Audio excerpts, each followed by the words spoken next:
नमस्कार दोस्तों, हरियाणा गौड़ ब्राह्मण समाज के उद्भव और उसके गोत्र और वंशावली के बारे में बहुत सारे लोग ऐसे हैं जो इसकी जानकारी चाहते हैं कि हमें कहीं से उसकी जानकारी मिले। तो आज मैं इस वीडियो के माध्यम से आपको बताऊंगा कि हरियाणा गौड़ ब्राह्मण का उद्भव कैसे हुआ, कहाँ से हुआ, किन राज्य से हुआ और पहले जो लोग थे इस समाज से जुड़े हुए थे जिन्होंने इस समाज का उद्भव किया वो कौन लोग थे, गोत्र जो है वो गोत्र क्या-क्या हैं और उसकी वंशावली के जो जानकार है वो कैसे वो वंशावली की जो डेटा है वो अपने पास रखते हैं, उस सारी बातों का हम आज बात करेंगे। हमारे साथ पुरुषोत्तम ब्रह्मभट्ट जुड़ गए हैं अहमदाबाद से, जो खास राजस्थान से यहाँ अहमदाबाद आए हुए हैं। पुरुषोत्तम जी आपका स्वागत है। नमस्ते। पुरुषोत्तम जी सबसे पहले तो ये बताइए कि हरियाणा गौड़ ब्राह्मण समुदाय के उद्भव के बारे में आपके पास क्या जानकारी है? हमारे बारे में जानकारी यह है कि आज से 5,000 वर्ष पूर्व की बात है। हुँ, तब राजा अडंगपाल थे। हुँ, उन्होंने अपनी सभा में बैठे हुए थे। तब उन्होंने हुँ, अपने कुल गुरु से कहा कि महाराज, मुझे कोई ऐसा उपाय बताओ कि मेरा हमेशा राज चलता रहे हुँ, और मैं ये शासन करूं, दूसरा कोई राजा नहीं बने। हुँ, फिर उनके कुल गुरु ने कहा कि महाराज, आप जो उपाय हम बताते हैं वो करो। आप शेषनाग के सिर के अंदर 21 दांतों की कीली गड़वाओ, असल दांतों की, तब जाके हुँ, आपका राज अडिग होगा। इतना कहकर ऋषि जना जमुना स्नान करने के लिए चले गए। उन्होंने अपने ऋषियों से आकर कहा कि मैंने राजा से ये वचन कह दिए कि आपका राज अडिग होगा। फिर ऋषियों ने कहा कि महाराज, आपने ये क्या वचन कह दिए? अगर एक ही राजा का राज हमेशा चलेगा तो वो अपनी मर्जी के अनुसार अपना शासन चलाएंगे और अपने को जैसा चाहेंगे वैसे अपने साथ मतलब अपने व्यवहार करेंगे। हुँ, उन्होंने फिर वो तो तक्षक ऋषि को उनके पास भेजा, ब्राह्मण का हुँ, रूप धारण करके। वो हुँ, राजा के पास आए। उन्होंने राजा को देखा और तब श्रेष्ठ नाग के सिर की कीली गड़ी हुई थी। उन्होंने कहा हुँ, कि महाराज, आप ये क्या कर रखे हो? कि महाराज, अपन कुएं बनवाते हैं, बावड़ी बनवाते हैं, तब तो शेषनाग का सिर नहीं आता है। हुँ, आप इस कीली को निकलवाओ। तो साहब हुँ, राजा की बुद्धि भ्रमित कर दी, कीली निकाल ली। हुँ, तो कीली तो ढीली हुई, कमर हुई मतीन, ये पीढ़ी हुँ, दर पीढ़ी ऐसी। इतना कहकर तक्षक अंतर ध्यान हो गए। पीछे हुँ, से सब गुरु स्नान करके राजा के पास आए। उन्होंने कहा, महाराज, आपने हमारे वचनों पर विश्वास नहीं किया है। जाओ, मैं आज से आपको श्राप देता हूँ कि आज से आपका राज अडिग नहीं रहेगा और आपका शासन नहीं चलेगा। तब हुँ, राजा ने भी ऋषि को वचन दिया कि जाओ महाराज, मैं आपको भी आज से श्राप देता हूँ कि आप भी वेद में रुचि नहीं रखोगे और आप खेती का काम करोगे। फिर तब से अपने को फिर वहां से राजा अपने अर्थेश्वर महादेव की अपने कुरुक्षेत्र में आ गए कुल गुरु हुँ, ऋषि। फिर वहां आकर अपने हरित आश्रम के आश्रम में आ गए और अर्थेश्वर महादेव जी का मंदिर बनाया और अर्थे हरियाणा कुल देवी का मंदिर बनाया अपने कुरुक्षेत्र हरियाणा में। तब हुँ। से आदि गौड़ हरियाणा शब्द कहलाने लगे। फिर वहां अच्छा, आमिर, हाँ, ये तो अपना। अच्छा मैंने तो ये भी सुना है कि गोंड बंगाल से आए हुए हैं हरियाणा गोंड ब्राह्मण समाज के लोग। बिल्कुल तो क्या बिल्कुल, वो वो सही है सभी जानकारी है? वो सही है। सभी गौड़ ब्राह्मण गौड़ बंगाल से आए हुए हैं। गौड़ बंगाल गौड़ बंगाल से काशी बनारस, काशी बनारस से अस्तिनापुर दिल्ली, और अस्तिनापुर दिल्ली से फिर राजा, जब आमेर के राजा मलेशी जी ने कहा हुँ, अपने कुरुक्षेत्र में आकर, महाराज, आप हमारे राजस्थान चलो, हमारे पास काफी जगह है, जमीन है, आप खेती का काम करो। हुँ, फिर आमेर के राजा मलेशी जी ने उन्हें अपने राजस्थान लाया और बैतर गांव बसाई।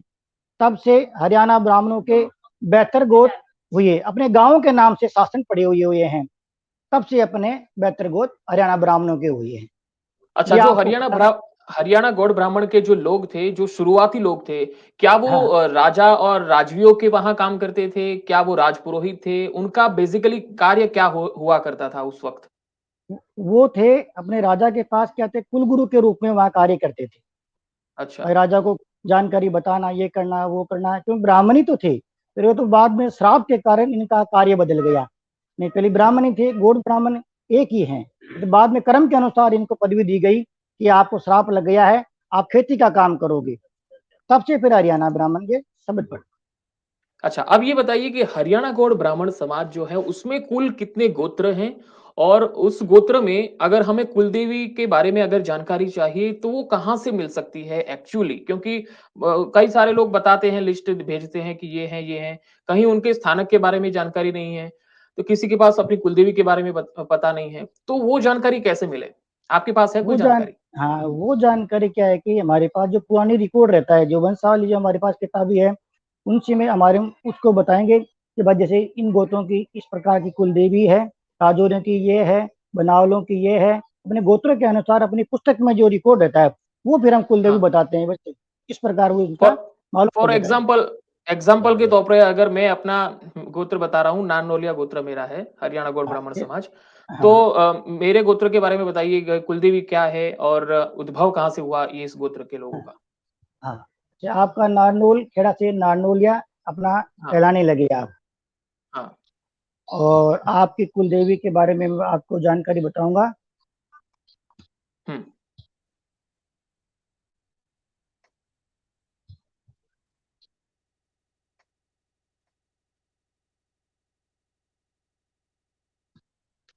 जी, आप जानकारी लेते रहिए वो और मुझे साथ में ये भी बताते रहिए कि आप अभी रहते कहाँ पर हैं और अहमदाबाद में अभी कहाँ-कहाँ पर होकर आप आए हो?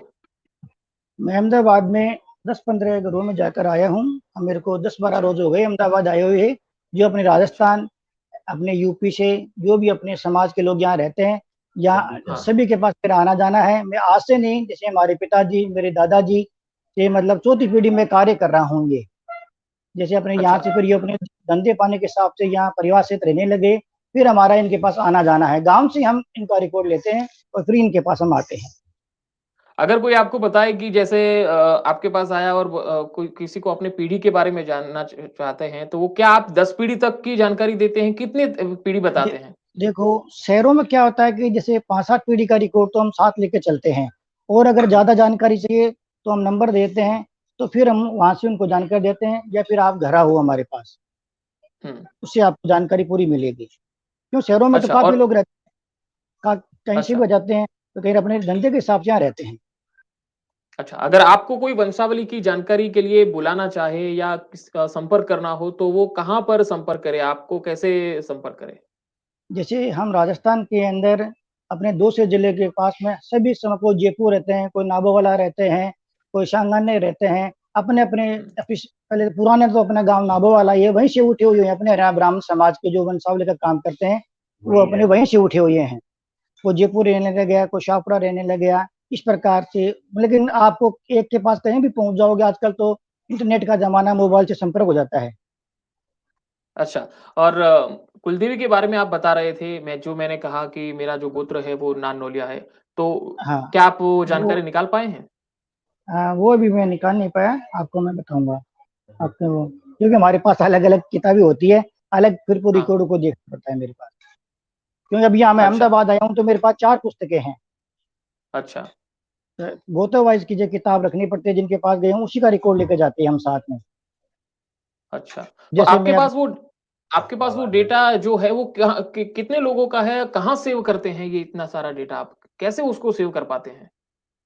सेव क्या है कि हमारे पास जो पुस्तकें होती हैं ना, उनसे हम हाँ, सेव करते हैं। काफ़ी ये यहाँ पर पुस्तकें हैं और इनसे बड़ी पुस्तकें हैं, उनसे पर रिकॉर्ड जैसे 10 पीढ़ी का, 5 पीढ़ी का तो हम साथ लेके चलते हैं शहरों में। और इससे बड़ी हुँ। जानकारी चाहिए, तो फिर हम गाँव बुला लेते हैं या फिर कोई नई जानकारी चाहिए, तो हम फ़ोन से आजकल व्हाट्सएप नंबर भी होते हैं, उनसे जानकारी देते हैं। अच्छा आप अवेलेबल कहाँ पे होते हो? राजस्थान में रहते हो या कहीं राजस्थान के कोई शहर या गाँव में रहते हो? कहाँ रहते हो? ये राजस्थान के पास में ही अपने दौसा जिले में है। ये जयपुर जिले का अच्छा। लास्ट गाँव है, अपने नाभावाला। हाँ, हाँ। जयपुर जिले का लास्ट गाँव है नाभावाला, जमुआ रामगढ़ के पास में। दौसा से करीब 16 किलोमीटर पड़ता है। अच्छा और कुल कुल गोत्र कितने बताए आपने? कुल 72 गोत्र। 72 गोत्र है और 72 गोत्र की कुलदेवियों का स्थानक के बारे में जानकारी है? कुल क्या है कि वो तो फिर मेरे पास पुस्तक है, उस पुस्तक के अनुसार आपको अगर जानकारी चाहिए, तो वो जानकारी मैं आपको अभी नहीं तो मैं कल या कभी भी आप जैसे चाहोगे मैं आपको जानकारी दे सकता हूँ। अच्छा, अच्छा। और बताइए हरियाणा गौड़ ब्राह्मण समाज के बारे में और हिस्ट्री क्या रही है? कोई कोई अच्छी हिस्ट्री जो बताई जा सके? जैसे आपने वो हिस्ट्री तो बताई कि राजपुरोहित के वहाँ पे कुलगुरु के हाँ, तरह रहते थे हमारे लोग। लेकिन और कोई बिल्कुल, हिस्ट्री बिल्कुल। जैसे कोई राजवी के यहाँ पे कोई ऐसा कोई काम किया हो कुलगुरुओं ने या राजपुरोहितों ने हमारे लोगों ने ऐसा कोई काम किया हो जो कि एकदम सिद्धि पात्र हो? सिद्धि पात्र थे, तभी तो राजा मलेशी जी ने उनका मतलब व्यवहार देखा, भाई ये तो विद्वान आदमी है, इनको तो श्राप की वजह से मतलब राजा ने श्राप दे दिया, इसलिए तो राजा मलेशी जी जो राजस्थान के थे, आमेर जिले हुँ, के, आमेर जयपुर जिले के, उन्होंने फिर उनको यहाँ बुलाया। अच्छा। विद्वान तो थे ही ये। हुँ। ये तो बात अभी इसलिए जो तो फिर हरियाणा गौड़ ब्राह्मण समाज के जो लोग हैं, क्या वो हम्म, अभी इतने ही विद्वान हैं जितने उनकी हिस्ट्री रहा करती थी? क्या वो उतने विद्वान रहे हैं वो? क्या अभी आप उनकी स्थिति अच्छी देख रहे हैं?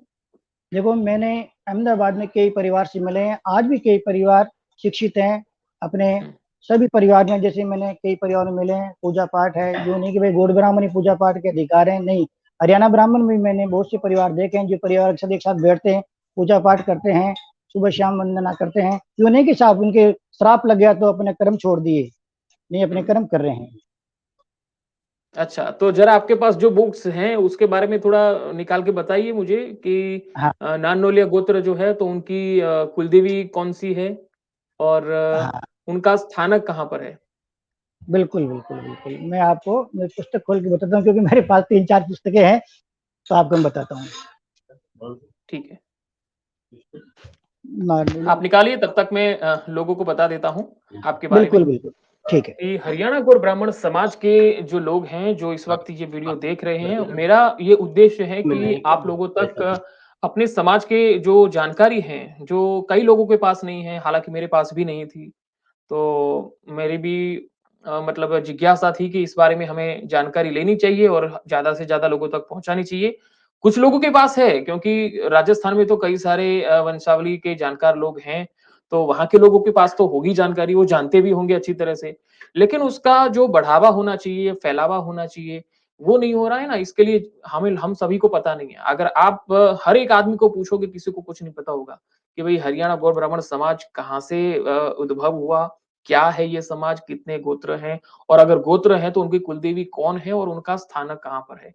तो इसीलिए आज मैंने ये प्रयास किया कि आज पुरुषोत्तम ब्रह्मभट्ट जो कि राजस्थान से खास अहमदाबाद और गुजरात के अलग-अलग शहरों में आज घूम रहे हैं, हर लोगों के घर जा रहे हैं, वंशावली की बातें बता रहे हैं। तो एक वर्चुअल लाइव करके मैं आपको ये जानकारी दूँ कि क्या कैसे हमारा उद्भव हुआ। हालाँकि अब वो फिर से हमारे साथ जुड़े हुए ही हैं और हम उनसे ज़्यादा जानकारी लेंगे। हाँ जी पुरुषोत्तम जी, क्या आप जानकारी निकाल पाए हैं? अ, नहीं, बाकी रायसर की बाकी माता है। फिर से अपने बताइए ज़रा आपका ऑडियो कट रहा था। हाँ। अपने ये राजस्थान में अपने रायसर गांव है, जयपुर हाँ, जिले हाँ, में। हाँ। यस, तो यस वहीं मैं गया हूँ वहाँ पे। हाँ, बाकी माता आपकी कुल देवी है, रायसर अच्छा, गांव में। अच्छा। हाँ। अच्छा। इसी प्रकार क्या है कि जैसे मेरे को अलग अलग पुस्तकें देखनी पड़ती है, फिर आपको मैं सभी की कुल देवी के बारे में जानकारी बताऊंगा। बेहतर गोत्रों की इन इनकी ये कुल देवी है। अच्छा और बनता अच्छा मुझे क कम से कम 30 से 35 गोत्र की जानकारी और उनकी जो कुलदेवी है उनके बारे में बता दीजिए क्या क्योंकि ये जो वीडियो है हमारे समाज में लोग देखेंगे तो कई सारे लोग अपने-अपने गोत्र की जानकारियाँ लेने चाहते होंगे। तो आप अगर हो सके आपके पास जानकारी है तो अलग-अलग गोत्र के नाम और उनकी कुलदेवी ये आप बताते जाइए। इसके लिए थोड़ा समय चाहिए हाँ, मेरे को। 5 मिनट ले लीजिए कोई बात नहीं है। या नहीं मिलेगा, और मैं जहाँ मेरे मैं अच्छा, रुक रहा हूँ अहमदाबाद में, मतलब अच्छा, अच्छा। Okay, okay. मतलब वो वहाँ है। कोष्ठक है अगर आपके पास कि 1 नंबर हाँ, उसके सामने गोत्र बिल्कुल ठीक है, बिल्कुल। ठीक है। उस नेक्स्ट टाइम मैं ज़रूर आपसे संपर्क करूँगा और कुछ बताना चाहेंगे इस समाज के बारे में आप? क्योंकि देखो ये और जो जानकारी है वो 5-6 राज्यों तक जाएगी और हर राज्य के लोग जो हमारे समाज के रहते हैं हर-हर राज्यों में, वो ये जानकारी लेंगे। तो मैं चाहूँगा कि आप उनको कुछ बताएँ, कुछ एक ऐसी बातें बताएँ जो किसी को पता ना हो। एक मेरा आपसे एक ही निवेदन है, क्योंकि मैं चाहता हूँ कि हम लोग, हमारा ये काम है वंशावली का, हम इसी से हमारा जीवन यापन होता है। हमारे पास परिवार में जैसे हाँ, 5 घर हैं, 10 घर हैं, एक आदमी ये वंशावली का काम करता है। तो मेरा हुँ, आपसे एक खास निवेदन है कि गौड़ हो चाहे हरियाणा ब्राह्मण हो, जितने भी परिवार हैं, मैं चाहता हूँ कि हम लोगों का मान सम्मान हो। ये जो नई जनरेशन वगैरह चल रही है, वो क्या जानते हैं क्या होता है, ये है वो। हम चाहते हैं कि हमारा हुँ, मान सम्मान हो। तो आप, मेरा आपसे एक ही निवेदन है, गौड़ या तो हरियाणा ब्राह्मण हो, आप इसको ज़्यादा से ज़्यादा लाइव करें और इसे ये कहें कि आप लोग जो जागा आते हैं, ब्रह्म भट्ट आते हैं, भई बात आते हैं, राव आते हैं, इनको आपको प्रवेश दिया जाए, क्योंकि ये आपके परिवार के लिए आते हैं और आपको जानकारी करवाते हैं, क्योंकि वो थोड़ी है कि साहब ये आपके पास रोज ही आते हैं। तो मेरा आपसे एक हुँ, ही हुँ, निवेदन हुँ। है कि इन हमारा मान सम्मान होना चाहिए, क्योंकि कई क्या बिल्कुल, करते हैं, बिल्कुल। तो थोड़ा अनादर करते हैं। तो सभी तरह हुँ, के हुँ, आदमी, हुँ। मैं चाहता हूँ कि हमारा आपसे निवेदन है कि इस प्रश्न को जरूर आप उठाएं। बिल्कुल, बिल्कुल। ये थैंक कहना यू है। सो मच पुरुषोत्तम जी हमारे साथ जुड़ने के लिए और बहुत अच्छी बातें बताई आपने। इसके लिए बहुत-बहुत शुक्रिया आपका। लेकिन हाँ, मुझे एक बात बताते जाइए कि अगर आपका संपर्क अगर किसी को करना है हमारे समाज के लोगों का, तो वो संपर्क नंबर क्या होगा ताकि आप पे लोग सीधा संपर्क कर सकें? आप मेरे नंबर हैं 900 हुँ, 171 हुँ। 5147। मैं ओके। अपने आप समाज के, अपने गौड़ ब्राह्मण और हरियाणा ब्राह्मण दोनों का काम करता हूँ मैं। तो हुँ, आपसे निवेदन है, चाहे गौड़ हो चाहे हरियाणा हो, तो अगर कोई जानकारी लेना चाहें तो मेरे से संपर्क कर सकते हैं। अच्छा। थैंक यू सो मच पुरुषोत्तम जी हमारे साथ जुड़ने के लिए और जानकारी के लिए। तो दोस्तों, ये थे पुरुषोत्तम ब्रह्मभट्ट जिन्होंने बहुत ही अच्छी जानकारी दी है। हालाँकि इनकी एक बात थी जो बहुत ही पीड़ादायक मुझे भी लगी कि ये जो वंशावली के जानकार हैं और जागा हम लोग बोलते हैं, गुजराती में हम बारोट बोलते हैं। यहाँ पे जो लोग ये जानकारी देते हैं उनको बारोट बोला जाता है। तो ये जानकारी रखने वाले इनके पास भी बहुत सारा मतलब इन्फॉर्मेशन होती है हमारे समाज के लोगों के बारे में, हमारे फैमिली के बारे में, कम से कम 8-10 पीढ़ी के बारे में हमारी जो जानकारी है वो ये बता देते हैं। तो इनका मान-सम्मान होना चाहिए, ये बहुत ही ज़रूरी है और इस वक़्त नई पीढ़ी के लोगों को यानी हमारी मैं तो मैं ये शुरुआत मेरे से ही करता हूँ क्योंकि मुझे भी पता नहीं था। तो नई पीढ़ी के लोगों को ये जानकारी देनी बहुत ज़रूरी है कि भई हमारा समाज क्या है, कहाँ से उद्भव हुआ, उसकी हिस्ट्री क्या रही है। ये जानकारी ऐसे जागा लोगों के पास ही होती है, वंशावली के जानकार लोगों के पास ही होती है। तो आपको अगर ऐसी कोई जानकारी चाहिए, तो पुरुषोत्तम ब्रह्मभट्ट जैसे कई ऐसे वंशावली के जानकार राजस्थान में मौजूद हैं, जिनको बुला करके आप घर में और ये जानकारी ले सकते हैं। हालाँकि सब लोग अभी नंबर दे दिया है, तो सब लोग फ्री में जानकारी लेना चाहते हैं, लेकिन फ्री में नहीं लेना है, इनको भी इनका भी घर चलाना होता है, तो इनको भी कुछ न कुछ दान अवश्य करें, क्योंकि दान अगर दिया होगा, तो वो कहीं भी खाली नहीं जाएगा। तो ये हमारे समाज के बारे में बहुत अच्छी सेवा कर रहे हैं और ये अच्छी बात है। अगर कोई अच्छा कार्य कर रहा है तो उसको बढ़ावा देना चाहिए। यही तो हमारा कर्म है और यही तो हमारा फर्ज है। तो एक भी ब्राह्मण आगे बढ़े तो सारे ब्राह्मण उसको साथ दें और ब्राह्मण की जो एकता है वो बनी रहे, उसके लिए मैं आप सभी से अपील करता हूँ और आज के इस वीडियो को माध्यम से मैं अपनी वाणी को विराम दे रहा हूँ। नमस्कार।